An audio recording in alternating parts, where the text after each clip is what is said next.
That's how it rolls, but That's how it rolls. I got two big gentlemen in here with me today. one and a half, bro. 1.5. This like makes me feel so small. Kevin's 1.5. Dom's 3/4. I'll give you the extra quarter. Working in fractions, yeah.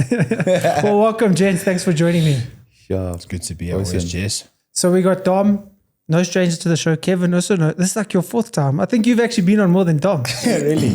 You have. It's always been good. Always talking boxing. Now things have changed. I Yeah, guess. now things have Well, changed. still boxing still is primary, but at least we can evolve and talk about other things.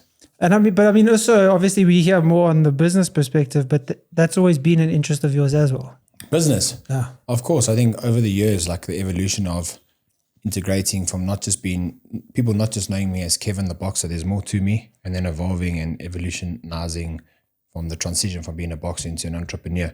I think that's been very important for me to grow as an individual, to grow as a brand. So yeah, it goes hand in hand, I guess. Yeah. And Dom, we've seen massive growth with RPM, and that's why you two are sharing a couch there.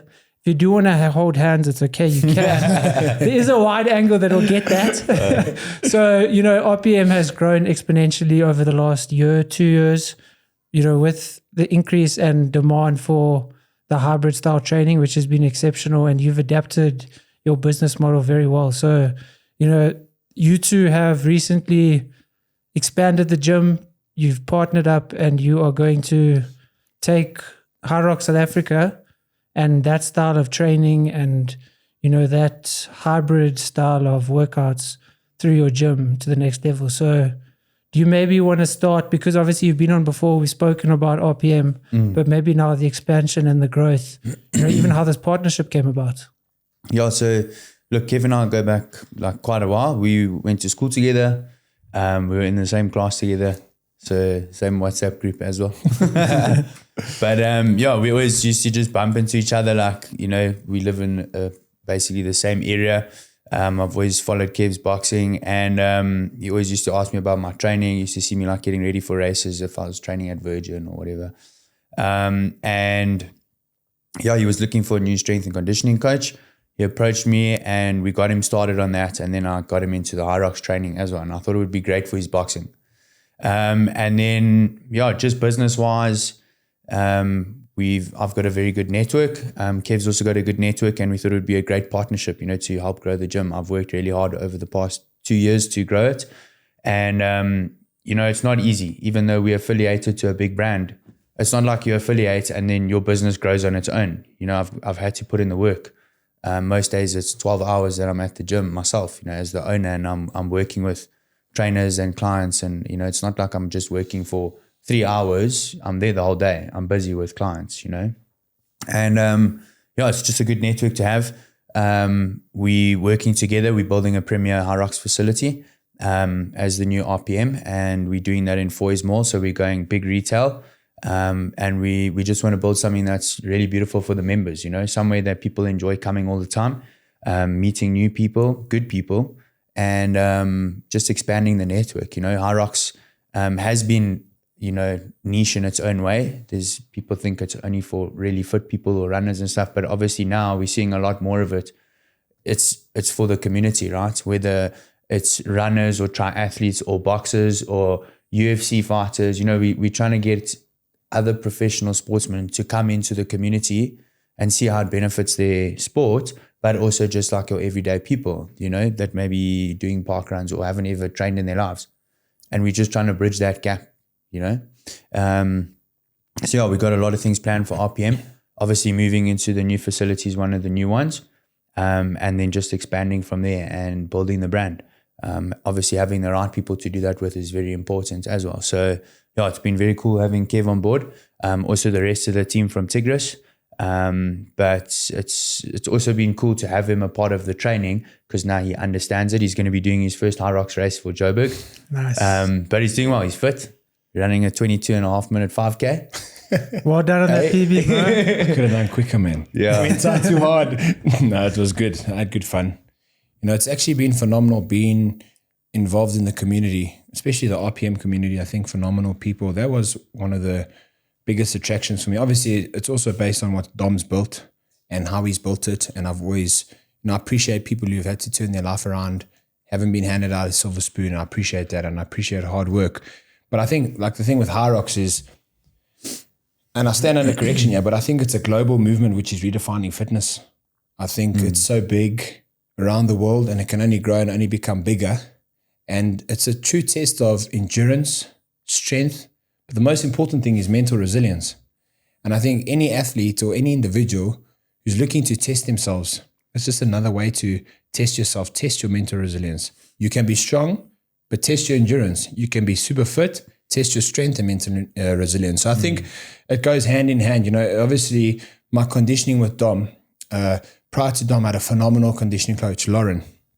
Absolutely phenomenal strength and conditioning coach, but she just had a baby, you know, so she's obviously focused on her life now and being a mommy and you know, stuff going online. She would fly for my training camps, but obviously now it's not doable. So it was a no-brainer to bring Dom on board and to utilize Dom, because number one, we get along, number two, he's knowledgeable, and number three, he knows what I want. And I said to him, focus on making me a better product for my boxing trainer. Here's the canvas, make me a better product for my trainer to paint for me to be a better fighter. That's all I asked for. And, you know, Dom mentioned the utility of High Rocks for boxing, UFC and all of that. How was your initial introduction then into High Rocks, coming from, you know, top level boxing? Yeah, I think it's very different, Jess. I mean, you know, if a High Rockser, as per se, comes into a boxing gym and wants to spar, they're not going to spar more than 1 round, 2 rounds, no matter how fit they are. So it's all relative. So I had to come into a High Rockers world, or I don't like to use the word hybrid athlete because I think it's very relative and it's very loosely used. A High Rockser coming into a boxing gym will gas and blow because they don't know that. Like I didn't know their sport, and I still don't know, to be fair. I'm just a professional boxer who's utilizing High Rocks to better myself, to be a better product for my boxing trainer. And one thing I can tell you, I am a better product. I would say I'm running more. I'm not running that much. I run 4 times a week, but I'm doing the right running. I'm doing the right strength and conditioning. I'm not getting too bulky. I'm not losing too much weight. I'm keeping my explosive power, which is so important for boxing. And I think that's a combination of the High Rocks workouts, but also my one-on-ones with Dom. I think we can't take that for granted. He knows what I need for boxing. I said, we got twice a week that you got to work with me one-on-one. And if I can jump into a High Rocks class once a week, depending on my schedule, I'll do it as an extra session. Obviously, as I get closer to a fight, I won't be able to do that because the sparring is very intense. It's hard on the nervous system. You know what boxing is like. You can tell the viewer, you've done it to a certain degree. It's hard. It's different. It's very taxing on the nervous system. And I think, you know, I don't like to say High Rocks because I think High Rocks is the race. The training. Yeah.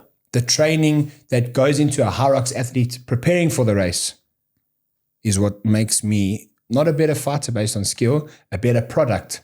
So I have better output in the ring, throw more volume, steam for longer, maintain the power for longer. So it goes hand in hand. At the end of the day, the skills is what wins fights. What Peter and I have focused on in our careers, if I go in there being super fit and having the skill sets I do, I know they won't beat me. And Peter can train and hone those skills and drill them into me. But if I lack somewhere, a little bit of gas, a little bit of strength depletion, it's going to work against me because number one, I'm a small heavyweight. Number two, yes, in the bridgeweight division, I'm world champion and I'm a bigger bridgeweight, but I've always dared to be great. So going up against the bigger guys, you need one thing, and that's more steam and more volume. And that's where this has helped me so much. I'm feeling so good. You know, maybe 4 months ago, I was like, you know, how much longer do I have? My mindset's completely shifted. I'll stop when I want to stop. That's how good I feel. So, I mean, that, you know, spark that might have been reignited by changing certain things. Yes. You even said your strength and conditioning coach previously was great. Phenomenal. And it wasn't her not being good enough. That's why you left. But even just going from someone that's amazing then to someone else, I mean, Dom's modalities are definitely, every strength and conditioning coach is going to be 100%. slightly different.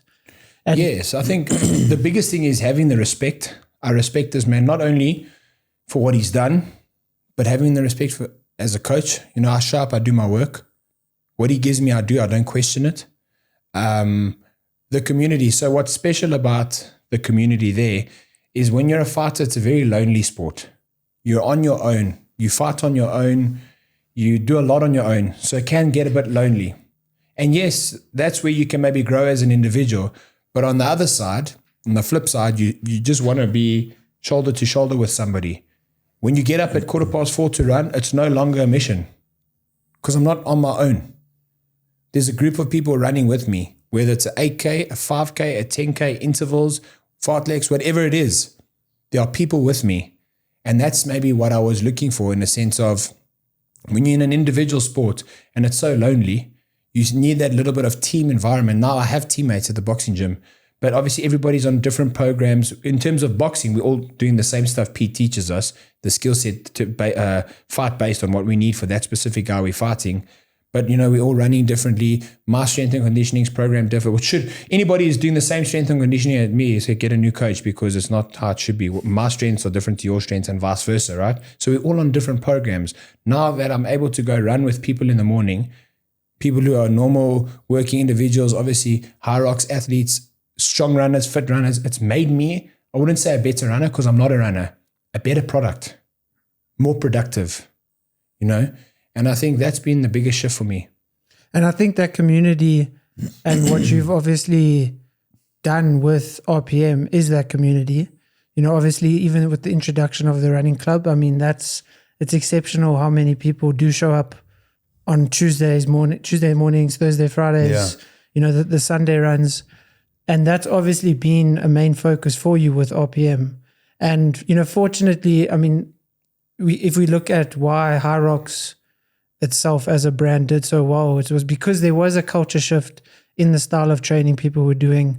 People were looking for more community-based things. And that's obviously, a facet that you've really tried to focus on with RPM. And now obviously with the expansion, that is something you obviously do still want to keep.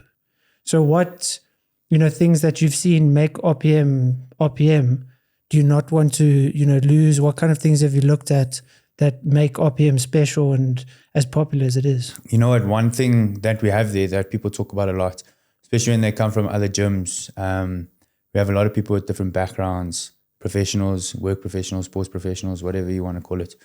There's no ego. It's like when you get there, everyone's the same, I think that's also nice, like for Kev, like you don't want to always go everywhere where people are like, hey, there's Kevin Arena, You can come there, he can be a person for that hour or for however long he sits there for. Sometimes he's there for 3 hours. But he can also be a person, If somebody else that comes in that's a professional, like big businessman or whatever, they can come in for that time, they can be a person. And if it's your first time there as well, you can be a person with the guys that are the fittest and the fastest and the strongest. And it's the same for the ladies. They're not coming to a gym where they're like being harassed and, guys are trying to pick them up. It's like everyone's a community there. Everyone looks after each other. We do everything together, whether it's like with our run club, we've got the slow guys. We make sure there's captains running with them. There's the fast guys. We've got captains running with them. We start together. We might be doing different things, but we finish at the same place again afterwards. Have a coffee, have a shake, whatever, have a chat. It brings everyone back together. And it's the same on the RPM side with the training. It doesn't matter if it's your first or if you've done 100 sessions. Everyone just manages to gel together. And I think, my coaches also do well with that because they also involve themselves in the community. I also like to be very involved in the community as well. And, I also think like a good leader is somebody that can follow. So if I need to be at the back, I'll be at the back. If you want me to be in the front, I'll be in the front. Or if you want me in the middle, I'll be in the middle. I don't always have to lead from the front, I enjoy working with the new guys and people that come there for their first time. They've never done it before. Our style of training, I think, is also very different to a lot of the High Rocks gyms because I come from a bodybuilding and a CrossFit background. I think it can be a little bit more aggressive. It's not like we're just doing the High Rocks movements. I mean, you guys know we do a lot of strength work, powerlifting stuff as well. We just obviously eliminate like a lot of the gymnastics and overhead stuff, but we do have a quite aggressive programming, but it's paid off. It shows. We've got the podiums and the flags. We've got a lot of them. And it's always awesome to see like everyone does it together. Do you know what I mean? The guys that are standing in first place are watching the guys that are doing the race for their first time and vice versa. So carrying that community to the new place is priority. And also giving my members something new and something like amazing to look at. So when they walk in, they're proud of that gym, I'm really excited for my members for this new place. As much as I am for myself, I can't wait for my members to get there and be like, yes, this is our facility, this is RPM. So yeah, I think carrying that pride with is also a big thing, not egotistically, but from a humble place. And also just knowing that, I've managed to build this on my own, And I mean, in business itself, irrespective of training, you do need to be humble and you can't have an ego. And I think you might have experienced having to, learn on the fly because of the exponential growth that the gym did experience. What kind of challenges maybe did you experience when there was this massive boom and people just signing up, maybe, not having, oh, guy, there's no one there making coffee, or, oh, there's no this, or there's no that, what kind of things did you kind of see that like literally the next day, like, okay, I need to make sure tomorrow that there's this? So one thing that I had a big shift with is like, I'm no longer like hustling, I'm now a businessman. So I had to put in all the things that I didn't really have, Now you're starting to like have your all companies properly registered, tax, VATs, this, you know what I mean? Delegating, like having a team. I never wanted to hand stuff over, I always had to do everything myself. I was doing the admin myself, invoicing, receipting, sending out, whatever, onboarding new members, and that's what I had to do. I had to get a team on board, someone to help me with the admin stuff, someone doing the back end, making sure that the people that are onboarding, emailing, WhatsApping, whatever were, getting attended to, and make sure that they're loaded, and then just getting the right systems in place. Because when you're hustling, you can do everything off the fly. But now when you're running a business, you need to run it by the books, right? And you need to have a proper system in place. So that was a big thing for me. It was quite stressful because I'm used to hustling. That's what I've done my whole life, When I was in addiction, I used to hustle. When I came out of addiction, I still used to hustle. It's a survival thing. But now it's working with businessmen as well. I've learned a lot from Kevin and our other partners, like business, and it's been rewarding. And it was a big shift for me. Sometimes I didn't want to shift out of it, but I've learned to, it works. That's why it's there. And for you, Kev, coming in, obviously you've got maybe different business experience. Obviously you've been around a gym your entire life. Yeah. What kind of things did you have to be like, okay, maybe Dom knows this aspect better than me. Okay, Dom, maybe he has actually some advice that I think I can give you. Zero advice on the gym business. I'm a professional boxer. I arrive at Peter's boxing gym. I box, I train. Gym is not my core business. Gym is not core. It's what I do. Boxing is what I do. I'm a professional athlete. He's the captain of the ship. Operationally, we have all the faith in him. And we've made that very clear. And I think that's the most important thing, that nobody is going to take away this man's light. Tell him what to do. Tell him how to do it. He's done well enough up until now. Now it's about growth. Now it's about expansion. Now it's about strategic partnerships. So one of our groups, one of our holding companies, Box Tiger Holdings, which I'm involved in, is we thought it would be a good fit for RPM. So obviously initial conversations were about, I wanted to help Dom. That's how the conversation started, in the sense of maybe sponsorship and, utilizing our network. But then I thought about it. I sat with my partners, Ash, Mark and Rudy, and I said, let's have a look at this. Dom is busy with the transition now. With our input and the strategic partnership and what we can bring to the table, what we can bring to the table and what he's done, if we amalgamate the two together, I believe we can grow a fierce brand. And it's not core for me. People go, but this isn't, you're not getting involved in a boxing gym. You're not doing boxing. There's no boxing at RPM. Correct. Because people need to know, whether it's business, whether it's life, there's more to me than just boxing. I do boxing, but boxing isn't me. And I've made that clear. So when it came to the business decisions and our network and our partners at Box Tiger Holdings, myself, Ashley, Mark and Rudy, very smart guys. I'm a professional boxer. I'd like to say I'm an entrepreneur. I'll do multiple other things, but they help me and they lean on me with certain advice, and I lean on them for certain advice within our group, what's core for us. The gym game is core for him. We're not going to tell him how to run the gym. We're not going to try to show him how to run the gym. We don't need to reinvent the wheel that's already going and spinning so well. All we need to do is support him. And I'm not talking about financial support, business acumen, things that he already knows, but we can help him with. That's, I think, the most important thing for growth is, as long, like we all share the same vision and the same values. There's no like, a lot of people that acquire businesses, it becomes an acquisition and then it becomes a hostile takeover. That's never been our intention. Our intentions are clear. You the pilot, you the captain, run it how you've been running it, lean on us for support. And I think that's where it's been so true, is that we have a lot of support to bring, not only business support in terms of partnerships, in terms of sponsorships of the new gym, you know, which will be announced in due course, you know, when the I's are dotted and the T's are crossed, but it's going to be really cool. And I think this is what this man needed. And I think it's what he deserves. And obviously for us, we're in it not for charity. You know, any business we acquire or any business we get involved in is to grow the brand. Brands that are already soaring or brands that are in a little bit of trouble. Well, this one's not in trouble. So this is relative, and it's core for me in a sense of it's health and fitness, but it's not core to what I do. But it, you know, I thought it was good for us because it kind of can align on health and fitness. And as I said, Hyrox is a global movement which is redefining fitness for the current moment. Do I think it will die out? I don't know. None of us would know. That's why I always said, like when people say you're doing Hyrox training, Hyrox is the race. I'm doing high performance training. I think Hyrox is the race, right? It's called Hyrox for a reason. Yeah. So you come to the gym, you're not just doing Hyrox movements. You're not only skiing, pushing the sled. I mean, what are the movements? Kettlebell walks. You're not only doing that, you're doing multiple things to make you a better individual, a better athlete, a better person, to make you stronger all round, fitter all round. So when you leave that place, you're feeling good. I think a good example is when you leave that place, do you feel good? Yes, I feel good. Well, then you've kept yourself a client. Yeah, and I think that's, you know, you mentioned your bodybuilding and CrossFit background. I think that's also why I enjoy the workout so much, is because I'll initially go into the session seeing it as my cardio session for the day.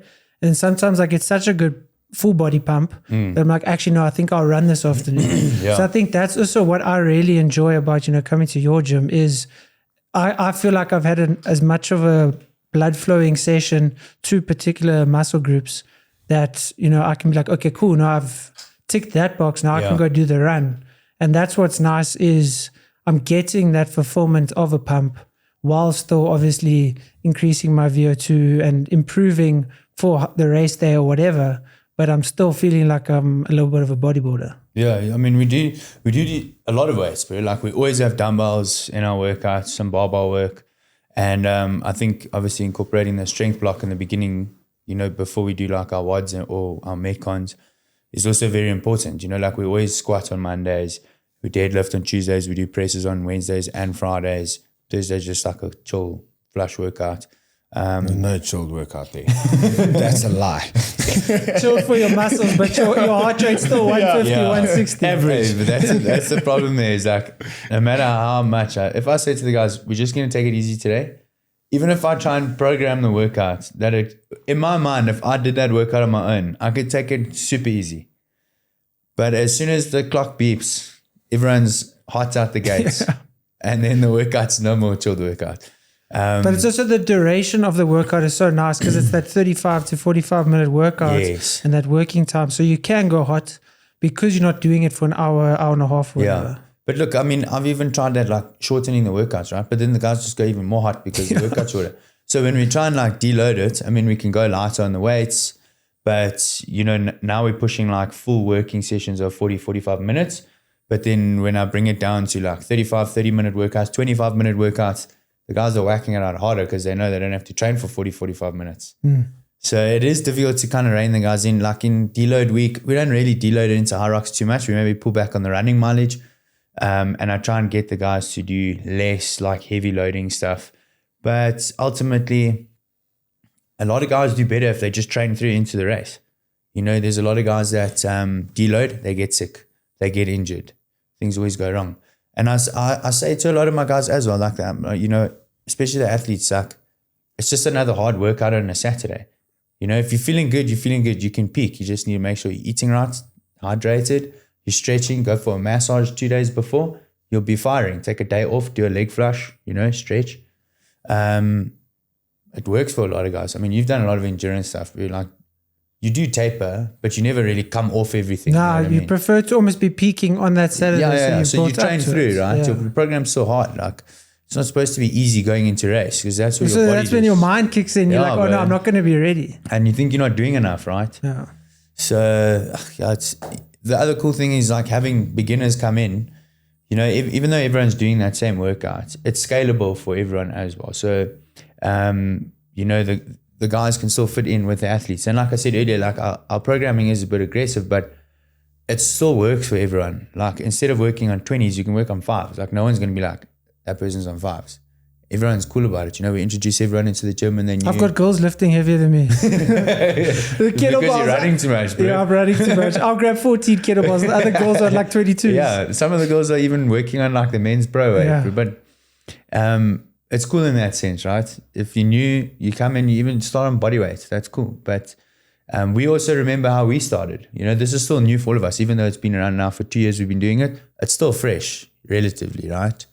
And a lot of guys are starting to still transition into endurance training. You know, like you say, like Kev says, this hybrid thing is very, very broad, right? You got someone doing park runs on the weekend and they do some Virgin Active weights and now they're hybrid. You know what I mean? Or they're running a 5K with a vest on, hydration vest. I always laugh at these Instagram things. I always want to comment. But With their alpha flies and their Oakley glasses. But so it is thrown around a lot. You know, I saw like Leon Manders also posted like a while back about a hybrid and stuff, and I sent a message back to him because I thought it was quite funny. But essentially, a hybrid should be able to do anything, right? You should be, but mileage, not just like doing a 5K run. You sat on a watt bike for an hour and you swam a couple of lengths in the swimming pool for charity. Like, you need to be able to do relatively big stuff, right? So if everyone can understand that form of hybrid, I think it narrows it down to a hell of a lot as to who is actually a hybrid. Yeah. You know, they started joking that high rock stands for hybrid rock star. Yeah. And I was like, you see all the memes flying around and stuff. It's quite funny, but I mean, people must just stick to what they do, really, like, you know. Yeah, I think for me, a hybrid, you know, you talk about mileage. You should be someone that can, okay, I'll go run a 21. Okay, cool. The following day, let's go for a 100 cycle. Yeah, bro. Okay, cool. Let's go do 3 rounds of sparring. Okay, let's go and do mid-mar. Yeah, I think it's 100%. to the not the extremes, because obviously none of those are really extreme within their own right. But for the average Joe to go and do 3 rounds, where they're gonna literally test their mental resilience. Yeah, if you're 100%. testing your mental resilience, every workout or wouldn't say every movement, but every workout or every specific thing you do, hybrid, of course. But like if you're just gonna hop on the watt bike and cycle for 2 hours and then, I'm not knocking anyone, I'm just being honest. Am I a hybrid athlete? No, I'm not. I'm a professional boxer that's looking to get better in his sport by utilizing other training methods to better myself. I'm no hybrid. You're not going to see me on 100 kilometers on a bike and get flipping. but the thing is, you could. Yeah, Like maybe you could. Yeah, but listen, I'm not a hybrid It's athlete. like running like Chipchuggy, breeze. Yeah. I was going to say, bro, that shirt's looking a bit loose. Double Triple XL is a bit loose. Six-packing now, heavyweight boxer. Yeah, I saw that sparring photo you posted the other day when you were sparring with Keith. looking Yes, jacked, eh? tell him. Not bad, bro. Not bad at Going all. on stage next week. Hybrid. Yeah, I think there's a bodyboarding show next week. You better get ready. We've No, got him man. on dry chicken Jokes breast here aside. and plain oats, bro. No, you know what? It's about performance and performance inspired. Like I just want to better myself. Like I said, man, people don't realize I've had a lot of good conditioning coaches over the years. You know, I've been trained by Josh, been trained by Lauren, you know, been trained by Pierre, who specializes in watt bikes throughout the world for any big rugby union team. He goes in and programs watt bikes for them, their watt bike sessions. He's phenomenal. So I've been fortunate enough to be trained by a lot of good conditioning coaches who've always tried their best and brought out the best in me. The difference here is I've got a good conditioning coach now with a very good community too. Genuinely. Because I can't knock any of my conditioning coaches. They're all been good in their different ways.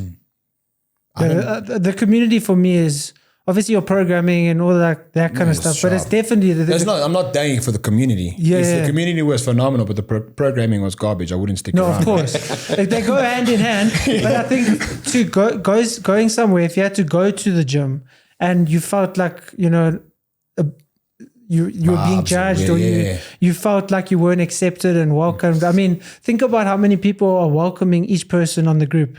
Yeah. You know, like that WhatsApp community is amazing. How supportive and everyone that's the thing is. for me. It's easy to welcome Kevin Arena at the door, right? On hindsight, it's so easy to welcome this guy. Now he's a professional boxer. For those that know, it's how you welcome the individual who's not an athlete, who's there for the first time, who might be a little bit fat. That's how I want to judge people on how they're welcoming that person. Yeah, because that's true moral ethics. That's values. That's what I want to see. That for me is important. How you welcome me. Everyone welcomes me nicely because maybe they want to get something out of me, or maybe it's nice to have me there. Or maybe they might know I'm a good oak, or I want to see how they welcome the guy who can't bring any value to them. It's their duty to bring value to him or her. Yeah. That's what I want to see. That determines the true values of a gym and a community. Yeah, it's not how you judge the CEO, or it's not how you treat the CEO, it's how you treat the janitor. Yeah, pretty much the same, bro. Spot on. So Dom, actually both of you. Yeah. Now, obviously, Dom, you pretty much train like a professional athlete. Kevin, obviously, you've been training most of your life like a professional athlete, had business ventures. Yeah. As a father, you both fathers. How have you navigated, wanting to be the best businessman, athlete, and father, husband? What kind of challenges has you faced there where you had to sacrifice certain things and you had to realize things had to be sacrificed? Maybe, Dom, you want to kick us off with maybe... So I think time is just a big thing, bro, to be honest. For me, like, it was just time. So, I used to do a lot of the endurance stuff, which I really loved. My body loves it. I love it. I dig that training. I like that dark place that you go to. Normally it only happens after 6 hours. So it's like very long. But yeah, it's just training time. Like, I don't have 6 to 8 hours on the bike on the weekend anymore, I mean, I could do it, but I want to get home to the kids and stuff, So I've adapted to that. Obviously started running again a lot more. I've come off the bike, not really road cycling and mountain biking as much anymore. Got 3 weeks to 94, bro. Yeah. 3 weeks. 3 weeks before 100 mile, I'm on the bike, bro. And Really? I'll start training if there's 100 miler. Oh, I thought you had one. No. I'll just get going, bro. Like, because it's like, you're in that nice medium where it's if like you riding a needed bicycle. Yeah, it's the same literally. thing. You get on your bike, you clock out a couple of 100 Ks, and then you can do 100 miler. But yeah, it's just managing that time, bro. Obviously, I spend a lot of time at the gym. I'll get up at 10 to 4 or 4 o'clock every day, even on Saturdays, because I need to train at 5 before the classes. And then on a Sunday, either Bella's running or I'm running. So sometimes I'm up early, go run with the crew, or she does. I'm with the kids. Otherwise, I'm running later on in the morning or in the afternoon. I like training in the heat. But other than that, nothing really much else has changed, bro. I train during the day wherever I can. If I get a gap, sometimes I train in the classes with like a teammate or one of the other coaches, or we swap, we alternate. And there's also days that I don't want to train. Like, if I feel like my day is too chaotic and there's too much going on, I'll just say I'm not training. It doesn't bug me because I can always just carry on tomorrow or pick up, For me, a day off is a good day. I always tell this guy to take a day off. He sometimes does. And then like, he took Sunday off. Yesterday he was firing. And then he ran today. So it's a day off for me is not a bad day. I don't mind it. But yeah, other than that, balance. Yeah. But there were sacrifices that you were willing to make because you saw you can't spend 6 hours on the bike and then see your kids at the same time. So there were certain, trade-offs too, wanting to do that, and you had to just obviously prioritize. Yeah, I love it, bro. I mean, the other thing that I also changed was I never used to do Saturday sessions at the gym. Saturday was my day when I was doing triathlon. I used to bike on a Saturday and run on a Sunday. But I had to put in Saturday classes. So there goes a whole session, do you know what I mean? Also, that's why I mainly came off triathlon. I didn't have the time, bro. You have to do minimum. You're doing like 14 hours a week. All you think about is your next session. High rocks is chill. I do some CrossFit still. I do some weight sessions and I go to run. And that's chill, bro. That's easy. Still doing 14 hours a week, but it's easier. Yeah. And I think, but that's also what is nice about, that style of training is you get, your heart rate up for an extended period of time. Whereas on the bike, it's pretty much zone 2, zone 3 for those 6 hours. Whereas now it's like you zone 5ing for an hour. Your body's like, okay, cool. I've had enough for today. Actually, that's cool. Yeah, it's enough. Yeah. And you, Kev, you've obviously have to navigate a lot of travel, a lot of training. you know, being in different places of the world, also having to get into the mindset that maybe then also had to withdraw a bit from family, or maybe you navigated that better? Listen, it's been tough. I'll tell you that for free. Obviously, you know, Domi was mentioning balance. Balance is hard. It's very hard to do when you got so much on the go. Something's going to give. We never walk a straight line. We never walk that straight, stiff rope. Somewhere we're putting our foot into a different direction and you're going to fall. And you're not falling. It's not the fall. It's not that gracious for what I mean is you're shifting your weight. So somewhere the balance is off. The CG, the center of gravity is always going to be off somewhere. Something's going to give. You know, something's not going to get enough tension that it needs to get. And that's, you know, obviously I try my best to give my family as much time as I can. I try my best to, you know, be present as much as I can. I try my best to be daring to be great and to grow a brand, a legacy. You know, like for example, we got so much on the go. Somebody asked me the other day, and this is the honest truth.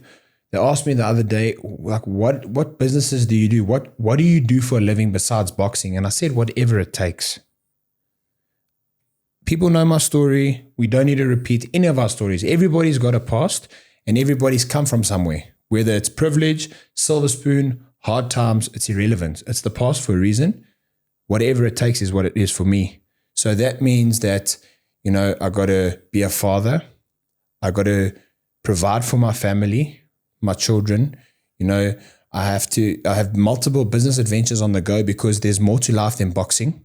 Meaning that when the carpet's swept from underneath me and it's all said and done, whether I forcefully have to retire or on my own time and on my own will, we don't know when that day is going to come. And what do I have? And I said, I don't have anything to fall back on. People get that saying wrong. What do you have to fall back on? I only fall forwards. And that's my thinking, is moving forwards to give myself the best opportunity with whatever it takes.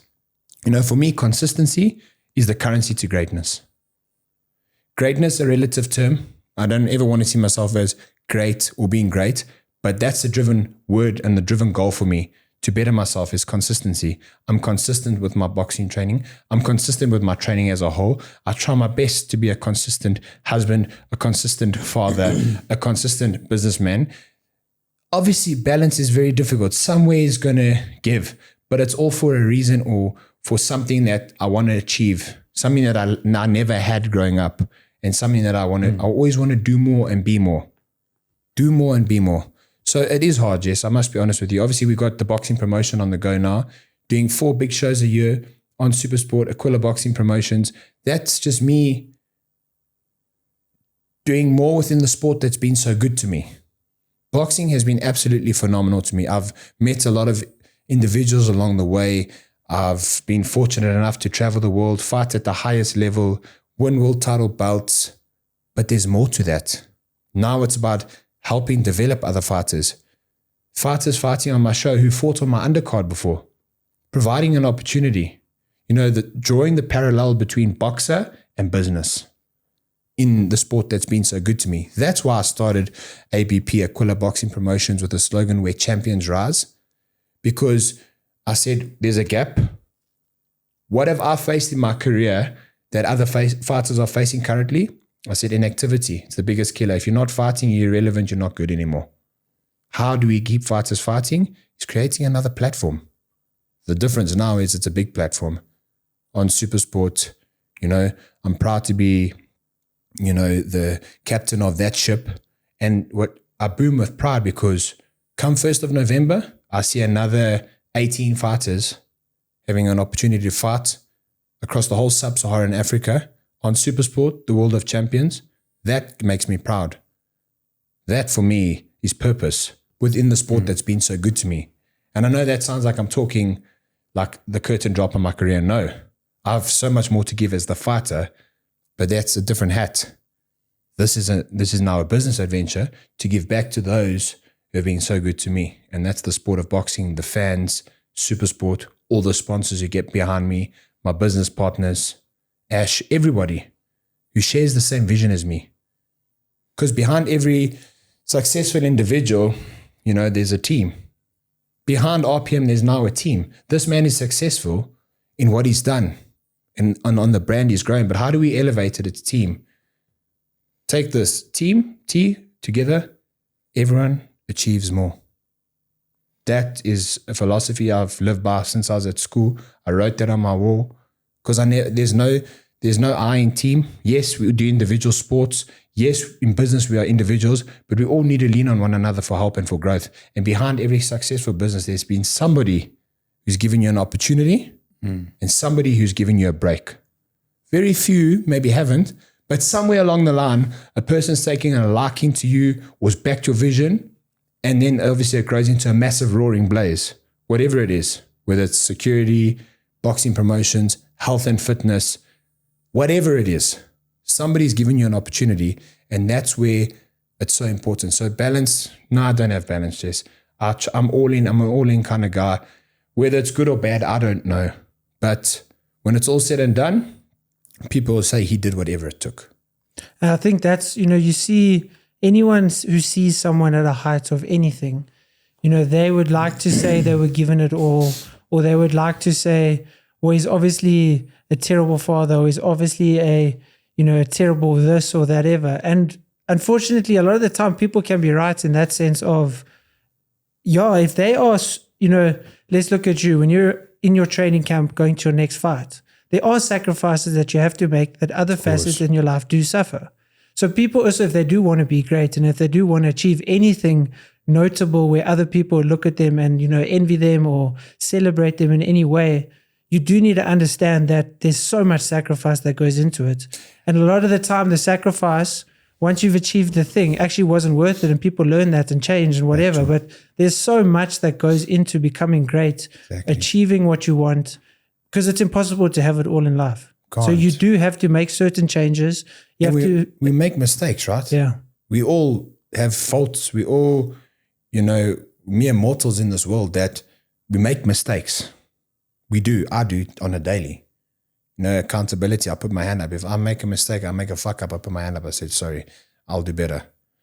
But the truth of the matter is, see, people will say to you, maybe to you or to Dom or to whoever, oh man, I wish. How many people have said to you, because you're doing what you love, oh man, I wish I could train people for a living. I wish I could do what you're doing. I said, shut the fuck up. No, you don't.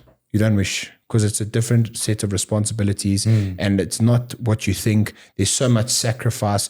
There's so much sacrifice that I choose to take on and I choose to do. There's so much time. And I don't mean that in a rude, disrespectful way. What I'm saying is, I don't wish I was you, because you're facing something that I don't want to face. I don't wish I was him, because he's facing something that I don't want to face. So just be content with who you are and what you want to do. That's it. That's my mentality. I'm content with who I am. And if that means I'm too forceful in trying to be successful and trying my best to do well for myself and for my family, well, then so be it. Don't wish you were me and I don't wish I was you, because that's just me. And you must just be you. And I always tell people that, because a lot of people say, oh, you got the best job, you're an athlete. I wish I could train twice a day. I wish I could train 3 times a day. Okay, that's cool. Until they had to. You don't really wish it though. Yeah. Bro, I promise you, people would look at me, I said, it's a very lonely sport. There's days where I don't want to train. There's days where I've been ready to hang up my gloves and I think, why? World champion, made a little bit of money from the sport of boxing. You got the opportunity to stay in shape every day. Motivation dies out, man. Discipline. It's hard to stay disciplined every single day. And that's why I never wish I was you. When I watch you running those big marathons, those big trails, and whatever you did, I'd always drop you a message and be like, mad. Because I know I don't wish I was you. I do not. I go, this man's insane. I draw inspiration out of anything that anybody does, whether you're a pen pusher. My friends who are pen pushers, I draw inspiration out of his work ethic. My friend Ash is up 4 every morning, trains, does what he needs to do, financial advisor, businessman, hybrid human being, not athlete, hybrid human being. I said, this man inspires me. He's getting up every single day, and here's me trying to get out of bed at 4:15 saying, should I run today? Come on, go. I draw inspiration out of people that you would never think of. So keep doing what you're doing. He must keep doing what he's doing. People will be surprised who athletes actually draw inspiration from. And it's not fellow athletes, I can promise you that. Yeah, and I mean, Dom, Kev, I mean, we've all got it. Anyone that's doing something that they feel more passionate about, that's maybe not more as conventional as other jobs. You know, I saw you nod your head when you've had other people say like they wish they could have your job or whatever. But, you know, there's no one telling you what to do. There's no one checking in. Hey, Dom, did you make sure that this person sent those invoices? Hey, Dom, did you make sure that onboarding was done? There's no one doing that. So the buck stops with you. And if you're not the one following through, if you're not the one taking action, if you're not the one doing what needs to be done, nothing gets done. Yeah. You know, there's no one putting the paperwork on your desk and saying, here you go, this is your task for the day. It's up to you. You better make it work or it's not going to work. Yeah, you know what? Like I do get that a lot. Like people always say, "Oh, I love doing this," but they only spend an hour with you of that day. What about they leave? They think you're going home. Yeah, bro. What about the other 12 hours? Like everyone that comes there to train is coming from their stressful environments to have that hour where they can just release, switch off, whatever. But I've been there for however many hours, taking on all of that where people are coming from. My release then, or where I can just chill out and whatever, is if I could go train at another gym or like go home or whatever, but then I get home and then it's another stress factor. It's family, right? That's like its own thing. And you also have to be switched on when you get home. Maybe the kids are sleeping, maybe they're not. Sometimes I don't see them for 2 days because I get up, I leave so early. If I get them late at night, they're sleeping. Then I leave early again the next morning. You check. So if you wish that, then by all means, come sit with me for 12 hours at the gym a day. We can do that for a week and also go home and spend time with your family. Make sure you're fit.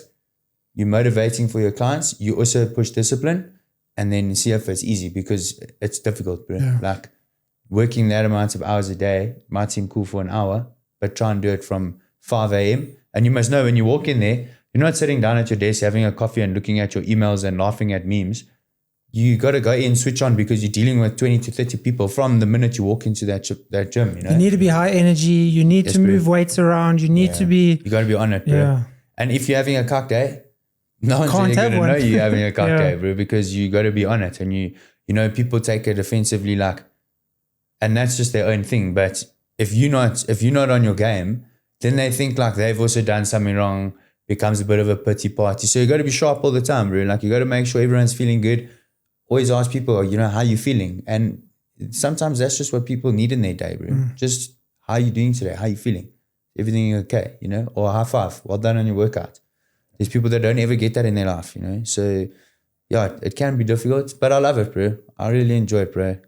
Better for you, for me, for Kev, better than sitting behind a computer all day, answering emails or not. We pretty much do that all day anyway as well. But look, and it's not just like, you're not knocking those people, right? Because that's what they But for us, it's just not our personality type. It's not my personality type, exactly what you said. And I think what Dom also was saying, spend 12 hours a day with him, see if you still want to do it, or spend 12 years with him.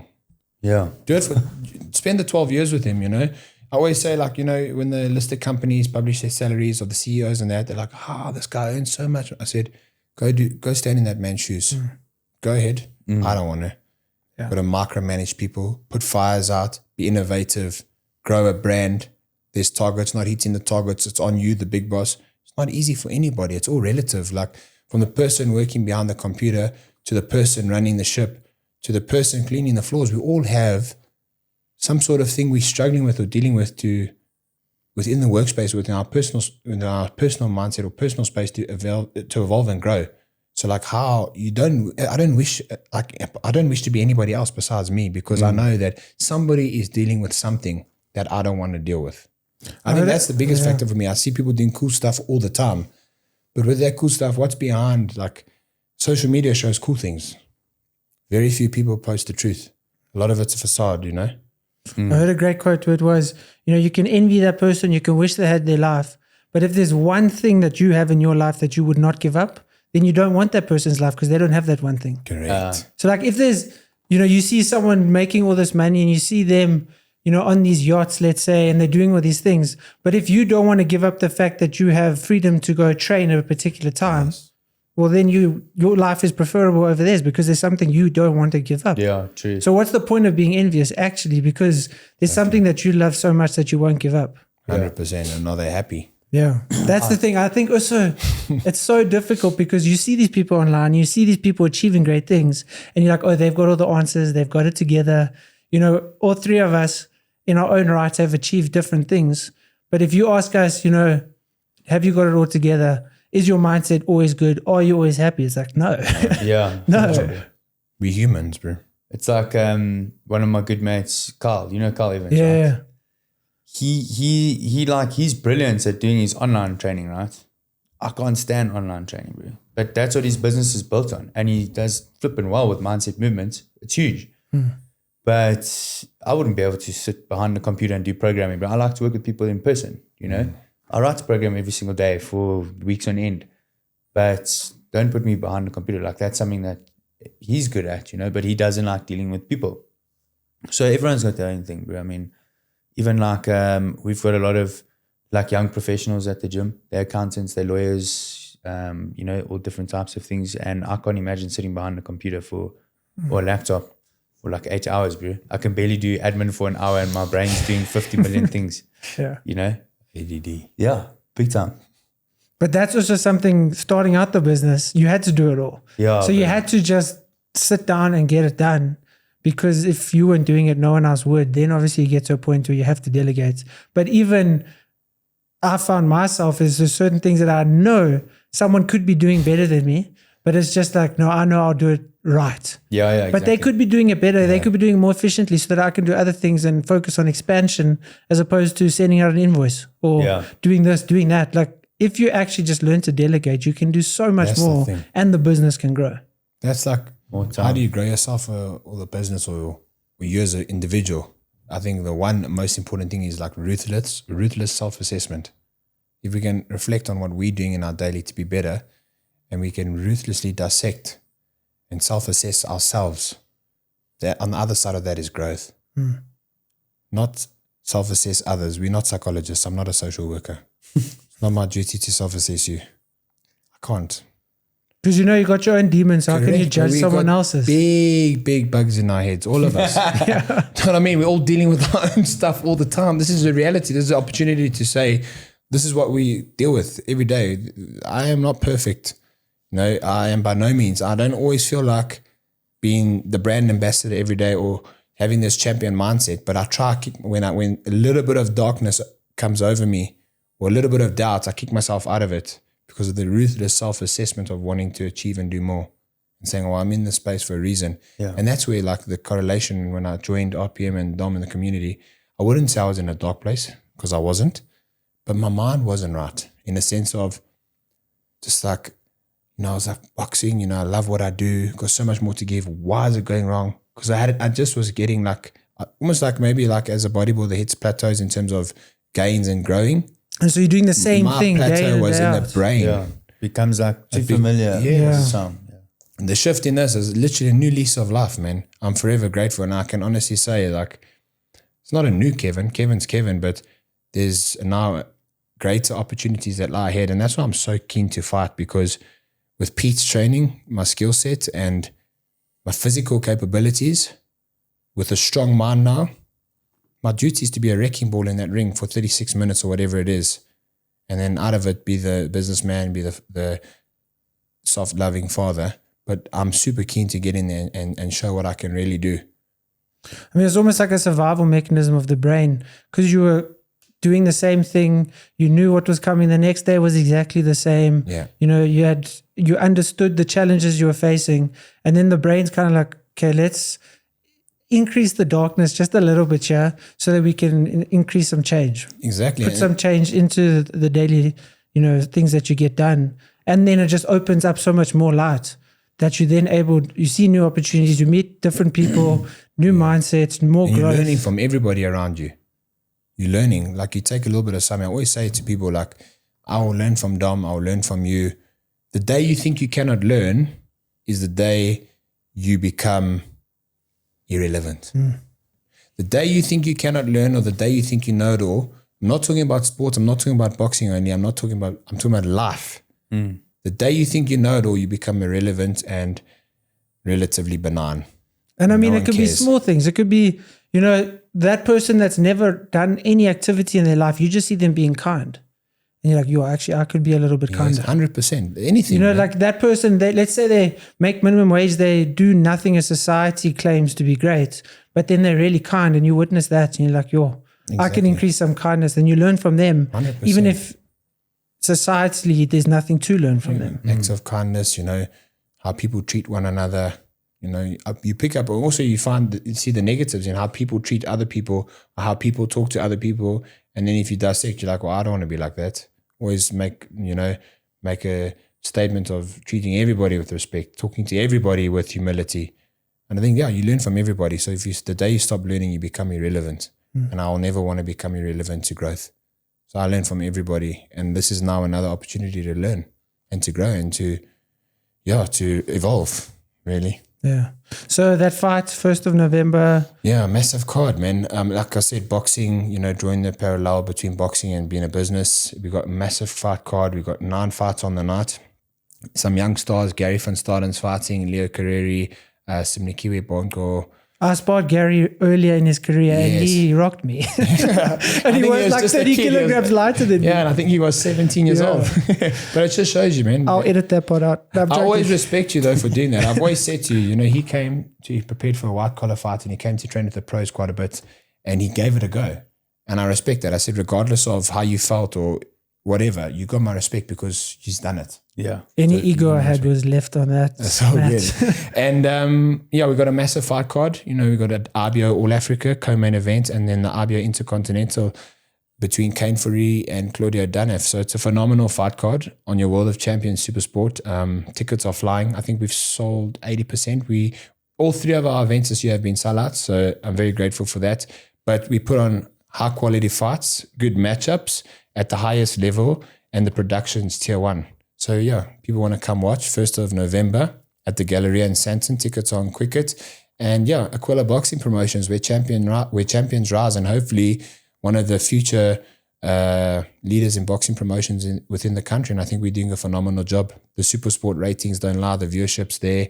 The sponsors are backing us. And if we get to do this again next year, let's go. You know, we're providing a platform for fighters, and I think it's so important. And we're backed by very good sponsors. So Aquila Boxing Promotions is not Kevin Lorena, ABP, the business, you know, backed by World Sports Betting, Tigris Wealth, JCP Steel, HP, Under Armour, Knox Hydrate, Little Tuscany Hotel. You know, we got brands that are getting behind us to help us grow because they see my vision. They know what I want to do.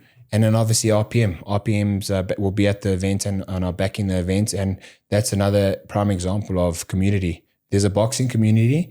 There's an RPM community. If we can bring the two together, let's get guys to shift across and to start training at RPM in 4 ways and for people to become more boxing fans. That's always been my goal. You know, I want to appeal to the youngsters, the mommies, the daddies, the grannies and grandpas.